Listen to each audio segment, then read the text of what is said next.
Para recordarles un poquito, en un minuto les recuerdo.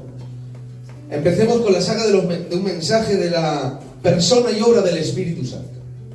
La importancia que tiene la persona del Espíritu Santo en medio nuestro. Y qué importancia y qué sublime es la obra del Espíritu Santo en nosotros. Porque sin la obra del Espíritu Santo es imposible que usted y yo seamos hijos de Dios. Porque es verdad que Cristo redimió y pagó por nuestros pecados, pero el Espíritu Santo es el que viene a convencernos de pecado.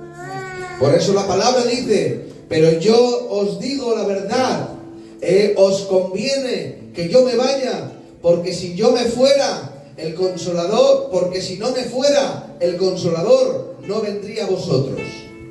Mas si yo me fuere, os lo enviaré.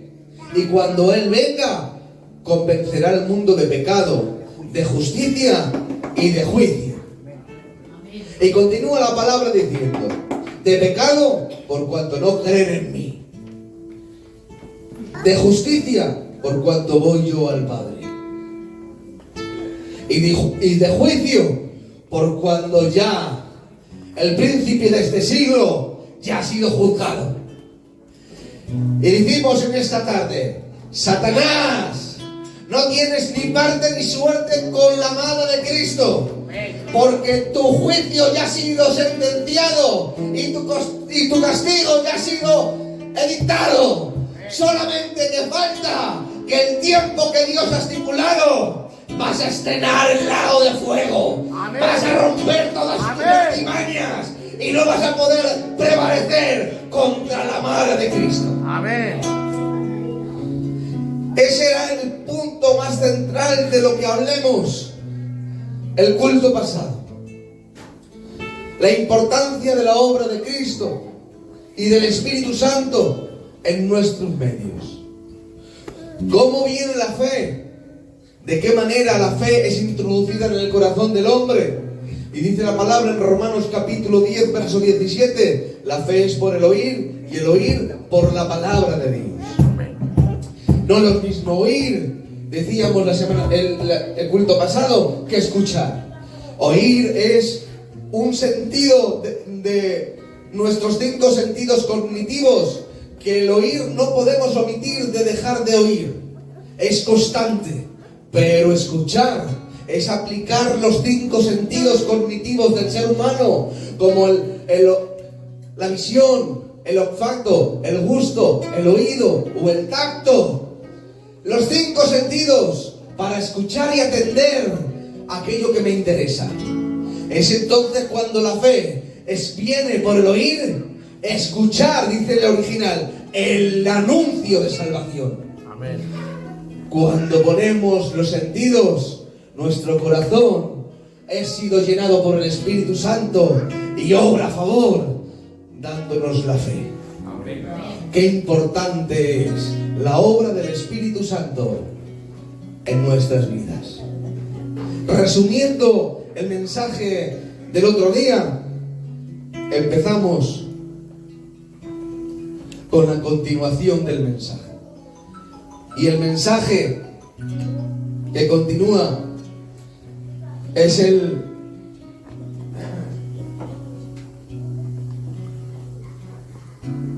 la naturaleza del arrepentimiento.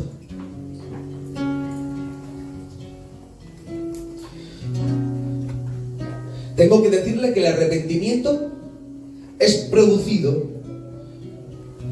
por el Espíritu Santo a través de la palabra.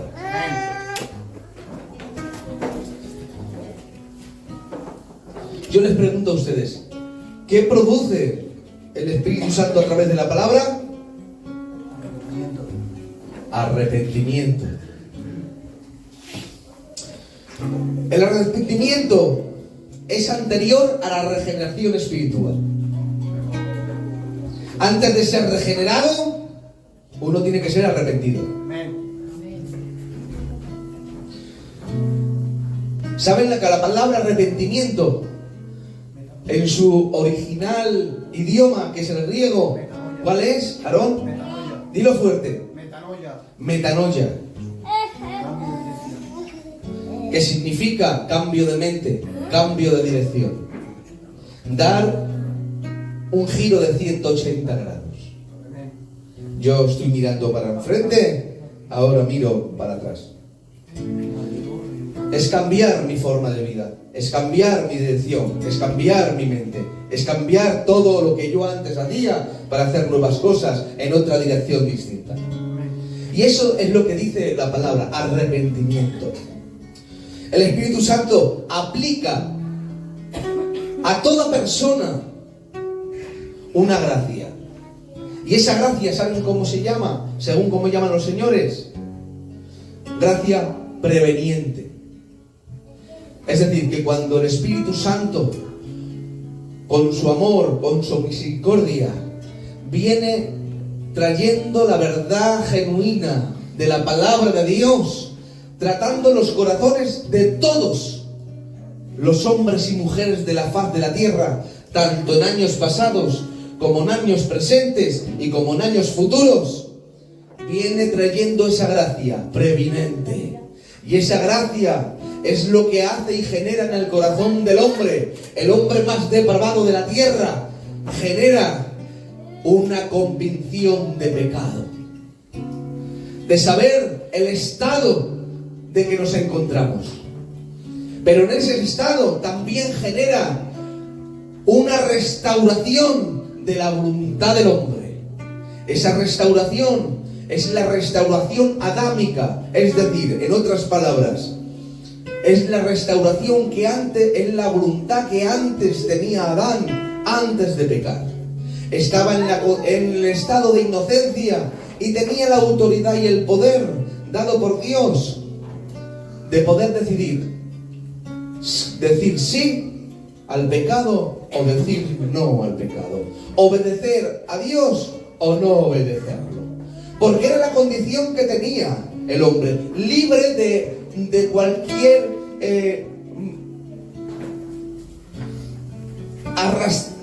cualquier ligadura del pecado, sin condicionamientos. Y eso es lo que hace el Espíritu Santo a toda persona del mundo existente, que equilibra la balanza de la naturaleza pecaminosa que todos nosotros tenemos por la herencia pecaminosa que Adán, el primer hombre, nos dejó. Ya saben que Adán, cuando desobedeció a Dios, dice la palabra del Señor que le vino la naturaleza pecaminosa sobre él, y todo lo que Dios le entregó en sus manos le dio en sus manos, él lo entregó, dice la palabra, a la potestad de este mundo. Es por eso que Jesús, cuando fue tentado, hablando con Satanás, le dijo: todos estos reinos te daré si tú, postrado a mí, me adorases. Pero le dice: te daré porque a mí me han sido entregados. Porque no es lo mismo dar que entregar. Dar es voluntariamente, porque quiero. Pero entregar significa por resignación, porque he perdido la batalla, porque he sido yo el que no he podido vencer. Y por resignación, el hombre, al desobedecer al Padre, a Dios, entregó el dominio de ser el virrey de la tierra, de enseñorearse de la tierra, a estar debajo del dominio de Satanás. Es por eso que la gracia preeminente del Espíritu Santo es necesaria para todo ser humano, para que venga a nuestras vidas dándonos convicción del pecado y del estado que tenemos, pero también equilibrando la balanza de esa naturaleza pecaminosa que tenemos, que nos arrastra a pecar.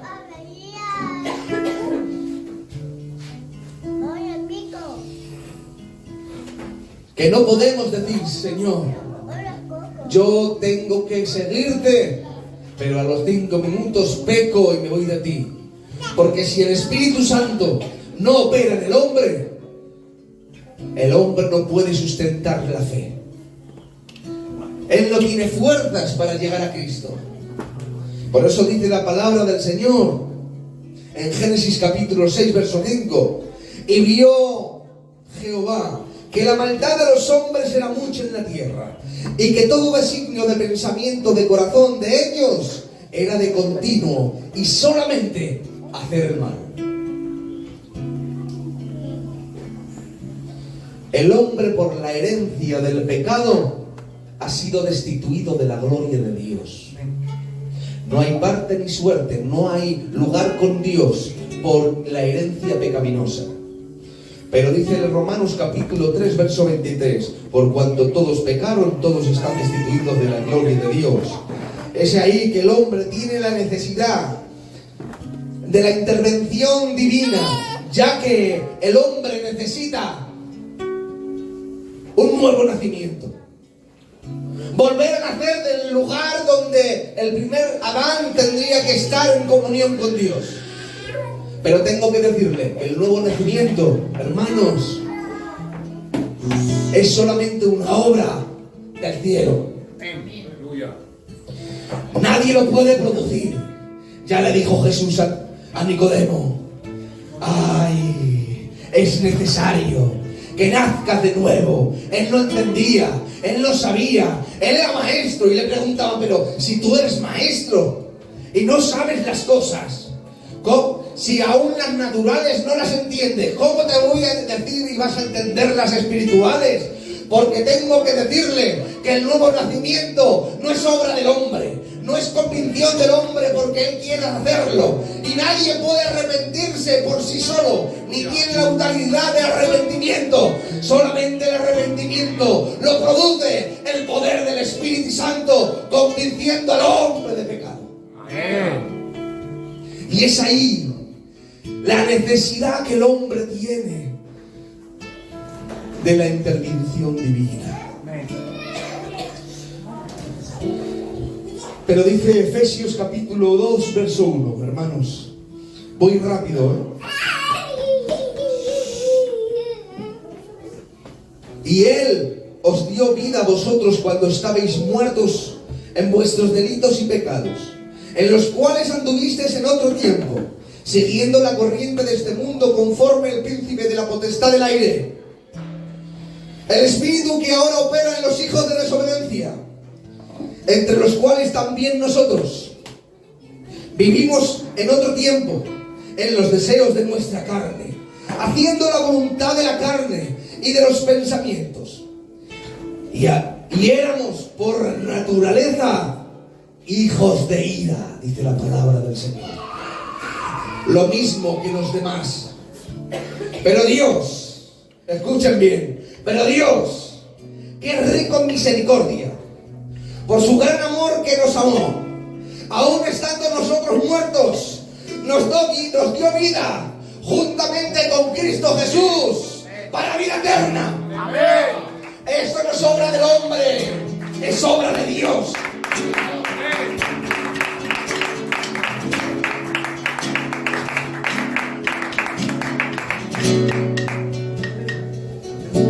Pero tengo que decirle que la vida del hombre solo puede surgir cuando el hombre es tratado por el Espíritu Santo. Dios convence al hombre y restaura su voluntad.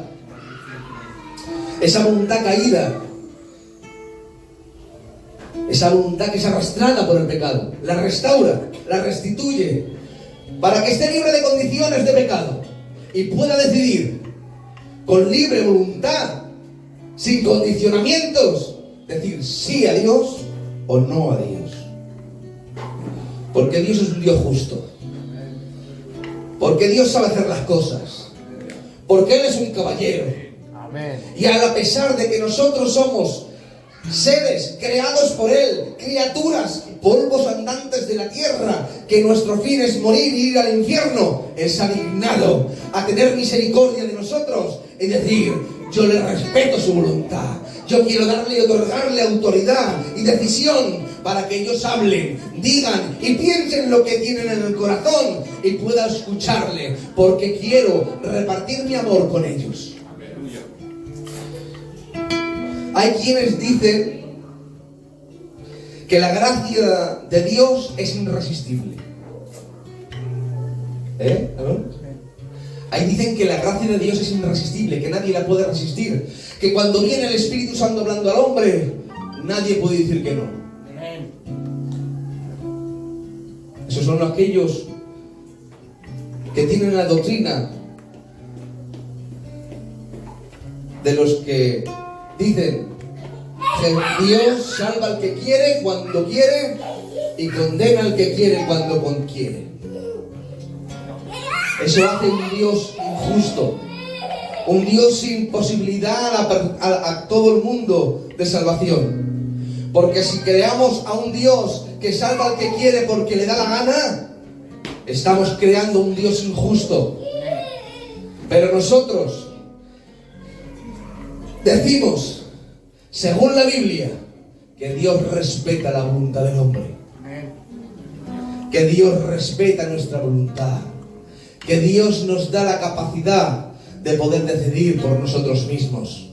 Pero todo esto es la gracia preveniente del poder del Espíritu Santo. Amén. Santo es Dios. Amén. Todo esto, aún el hombre no salvo. Aún no ha llegado a la salvación y ha aceptado a Cristo. Solamente todo lo que estamos hablando es que el Espíritu Santo obra en toda la humanidad, en todos los tiempos, en todas las edades, para que el hombre pueda acercarse a Dios. La naturaleza del arrepentimiento está basada en estos aspectos: cambio de mente, cambio de corazón y cambio de voluntad. Porque cuando el Espíritu Santo equilibra la voluntad caída para que el hombre pueda decidir, y si dice el hombre sí a Cristo, automáticamente el Espíritu Santo hace la gran obra de salvación en el corazón del hombre.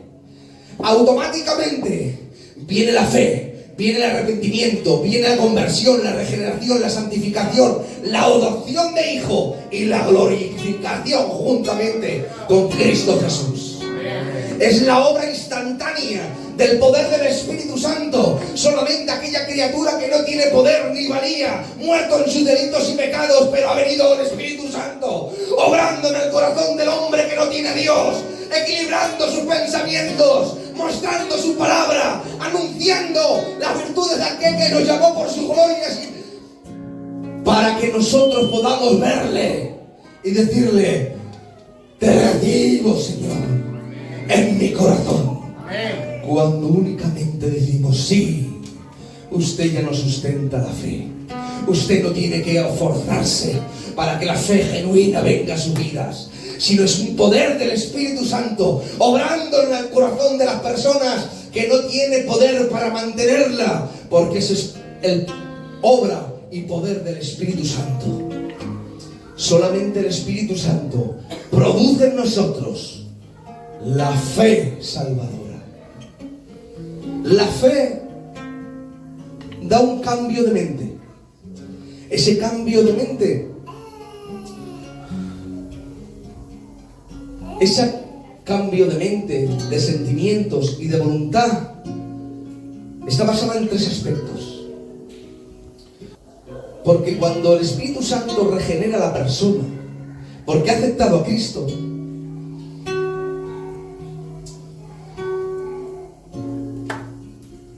el hombre ya es salvo. Está investido por el poder del Espíritu Santo. Está regenerado. El Padre lo ve a través de la sangre de Cristo y el sacrificio de su Hijo amado. Lo ve santo, puro, intachable, sin mancha y justo, porque Cristo nos ha justificado. El Espíritu Santo toma de Cristo, nos lo hace saber y nos guía a toda verdad, dice la Biblia. El cristiano no se pierde, porque el cristiano tiene el mejor guía, la guía del Espíritu Santo. Algunos querrán dejarlo, allá ellos, Pero el que quiera caminar en el camino de salvación, no hay pérdida. Está bien marcado, está bien señalizado.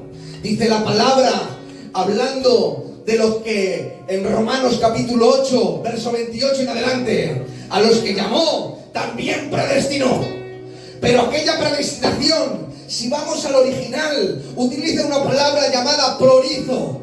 Es decir, que Él nos ha vislumbrado el horizonte, que nos ha marcado en la meta, que nos ha marcado el camino, para que cada uno de nosotros sigamos las sendas antiguas, la verdad de Cristo, el mensaje de salvación, y no tengamos pérdida. Es ahí que el cristiano está seguro, perenne en el poder del Espíritu Santo. Pero miren, el arrepentimiento produce algo en el corazón. Primeramente, reconocimiento de mi pecado. Produce que yo reconozca el pecado que cometo y lo sucio que estoy.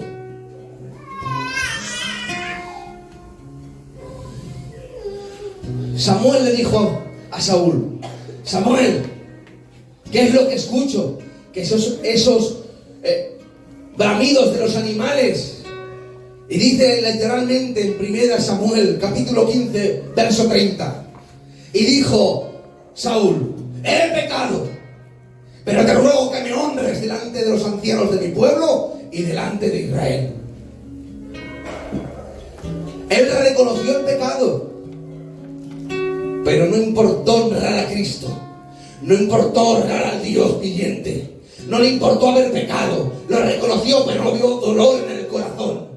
Porque el que reconoce el pecado sin que se vuelva del pecado, no ha habido un verdadero arrepentimiento. Sigue con las mismas y lo que quiere es el reconocimiento del pueblo, pero no le importa el reconocimiento de Dios.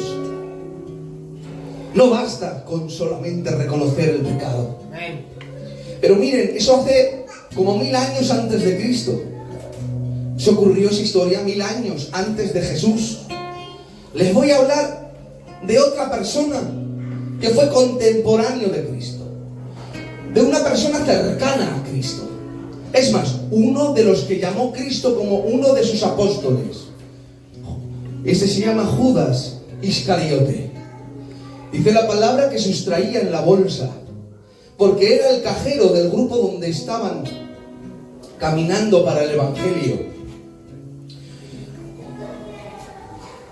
Judas no solamente reconoció su pecado, sino hizo algo más.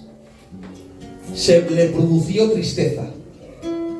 Hemos dicho que primero tiene que haber un reconocimiento del pecado y el punto segundo, cambio de sentimientos.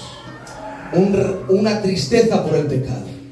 Porque cuando Dios convence de pecado, automáticamente y siempre le continúa una tristeza, un aborrecimiento hacia el pecado, porque lo aborrece, porque va en contra de la naturaleza nueva que Dios ha implantado. Pero Judas, dice la palabra del Señor en Mateo 27:3, entonces Judas, el que le había entregado, vino a entregar las 30 piezas de plata a los principales sacerdotes, diciendo: yo he pecado entregando sangre inocente. Mas ellos le dijeron: ¿qué nos importa a nosotros? Allá tú. Y arrojando las piezas de plata en el templo, salió, y dice la Biblia, y se ahorcó. ¿De qué me vale el reconocer mi pecado y entristecerme si en la vuelta de la tristeza y el reconocimiento no voy a Cristo? Porque tengo que decirle, dice la Biblia, que la tristeza que es según Dios es para salvación, pero la tristeza que es según el mundo es para muerte. Y les cito la cita por 2 de Corintios capítulo 7 verso 10: porque la tristeza que es según Dios causa arrepentimiento para salvación, sin remordimiento, pero la tristeza del mundo, dice la Biblia, produce muerte. ¿Qué podemos decir de Judas? Judas no tuvo un verdadero arrepentimiento según la Biblia. Tuvo un remordimiento de conciencia, atribulado por Satanás y haciéndole daño, porque estaba dirigido y controlado por el demonio que le atormentaba. Dice la Biblia que entrando dentro de él, lo vendió. Es por eso que Satanás posiblemente estaría tratándolo durante 3 años a una persona cerca de Dios, tan pegado a Dios que era uno de sus apóstoles, llamado por el mismo Dios. Pero sin embargo dice la Biblia que él sustraía de la bolsa. Eso era un demonio que le perseguía y trataba a Judas, sabiendo que en la intimidad, en lo oculto, en el llamado de Dios, pero en su corazón no estaba haciendo oídos omisos o obedientes a la palabra de Dios.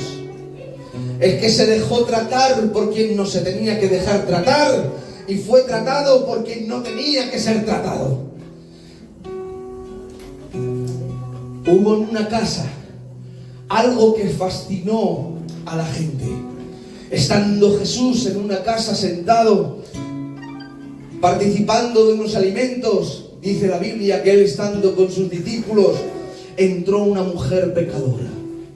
Una mujer que dice la Biblia que rompió un frasco de alabastro, el cual lo derramó sobre Jesús. Y dice la Biblia, y aquella casa se llenó de aquel perfume. ¿Qué corazón no tendría Judas? ¿Qué trato no tendría Judas en su corazón en contra del llamado de Dios?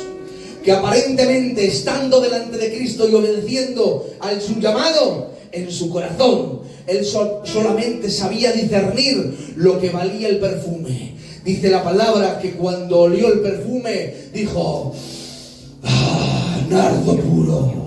Es que hay personas que están dentro de las iglesias, que están conviviendo en el ambiente cristiano y evangélico, pero nunca han dado vuelta el corazón hacia Cristo. Amén. Han reconocido su pecado, hemos visto cómo han llorado, pero han sido remordimientos de conciencia, porque la verdad en su corazón no han ido pos de Cristo, sino se han quedado en sus 13. Hay quien dice, quiero dar una vuelta, un giro de mi vida, y dan un giro de 360 grados. Y esto, hermanos, es un giro de 360 grados. Una vuelta completa y sigo mi camino. Pero la palabra no dice que demos una vuelta de 180 grados, de 280 grados, sino que demos una vuelta de 180 grados. ¿Saben por qué?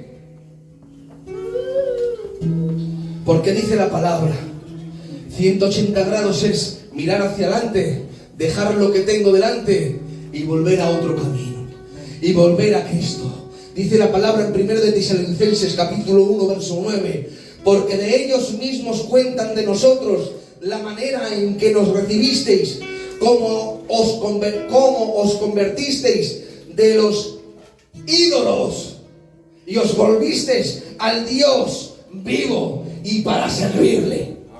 Porque es la manera que Dios marca en nosotros, que dejemos todo lo que tenemos, que dejemos todo aquello que nos causa tristeza, pero esa tristeza no tiene que ser causada por las circunstancias de este mundo, porque la tristeza que es de este mundo es para muerte, como Judas, pero tenemos que ser entristecidos por la tristeza del Espíritu, que dice la Biblia, que es para salvación. Amén. Tenemos que aborrecer el pecado de tal manera que nos olvidemos de él. Y me gozo, no porque seáis entristecidos, sino porque fuisteis entristecidos por el arrepentimiento. Para arrepentimiento. Porque habéis sido entristecidos según Dios, para que ninguna pérdida padecieseis. Porque cuando Dios entristece, automáticamente y siempre lo que conlleva es una dirección hacia Cristo. Caminar hacia Cristo. Amén. tengo que decirle que no ha habido, que el ejemplo más grande que le puedo, o más cercano a que yo pueda decirles en esta tarde según mi capacidad, es el ejemplo bíblico cuando vemos al hijo pródigo, que él quiso, estando en la casa del padre, quiso experimentar el mundo, porque no le dolía ni entendía lo que verdaderamente tenía de importancia estar en la casa del padre, los privilegios que el padre le otorgaba y el futuro que tenía cierto estando en la casa del padre, la herencia incontaminada, inaccesible, que Dios nos tiene preparados para cada uno de nosotros. El hijo se fue de la casa y tomando su herencia económica, dice la Biblia, y lo malgastó todo perdidamente. Pero vino el Espíritu Santo sobre él. Vino de tal manera que cuando no tenía ya amigos porque el dinero se le había acabado, y vuelvo a reiterar, nadie puede mantener la fe, solamente es Él que sustenta nuestra fe y dependemos totalmente de Él. Dice la palabra del Señor que aquel pródigo tenía deseos de saciar su hambre con las algarrobas de los animales inmundos. Pero dice la palabra que el Espíritu Santo vino sobre él y dice, y viniendo en sí, pudo reconocer, no merezco ser un hijo, no merezco ser llamado hijo de mi padre, he pecado, no merezco, pero reconozco mi pecado, estoy lamentado, me lamento en mis entrañas, pero me levantaré, iré a la casa de mi padre y le diré, Padre, no soy merecedor de ser llamado uno de tus hijos, hazme aunque sea uno de tus jornaleros, porque el arrepentimiento que es por el Espíritu produce humildad, reconocimiento, aceptación de tu humillación y de lo poco que somos ante Dios, porque dependemos de Él. Pero tengo que decirle y termino con esto. Cuando el hijo volvió a la casa del padre, dice la palabra del Señor, que él tenía su argumento en su mente, de decirle todas estas palabras que hemos dicho. No soy merecedor de ser tu hijo, hazme uno de tus jornaleros. Pero cuando el padre estaba viendo por la ventana, vio como un hombre se acercaba y se quedaba mirando y decía, ¿quién es este? Será mi hijo, será mi hijo. Mirándolo, decía, es que mi hijo cuando se fue de aquí, viene y se fue con vestiduras blancas, limpias, perfectas, con zapatos limpios. Pero estoy viendo que aquel hombre viene por ese camino a la casa. Es verdad, viene todos rotos, todo sucio, zapatos rotos, traje sucio, ya no es blanco, es verdad, pero yo conozco quién son mis hijos, yo conozco quién viene en pos de mí, es verdad que viene todo roto, pero yo voy a donde él y le digo, hijo, ven, te recibo mi regazo.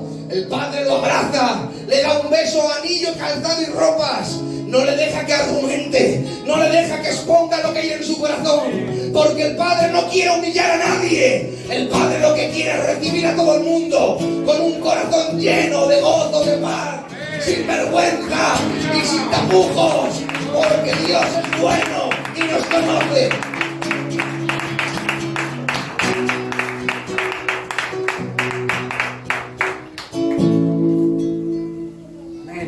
Esto es la naturaleza del arrepentimiento.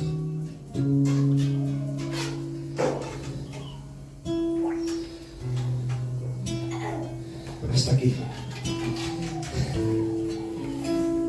Paro porque si no me encano. Hasta aquí.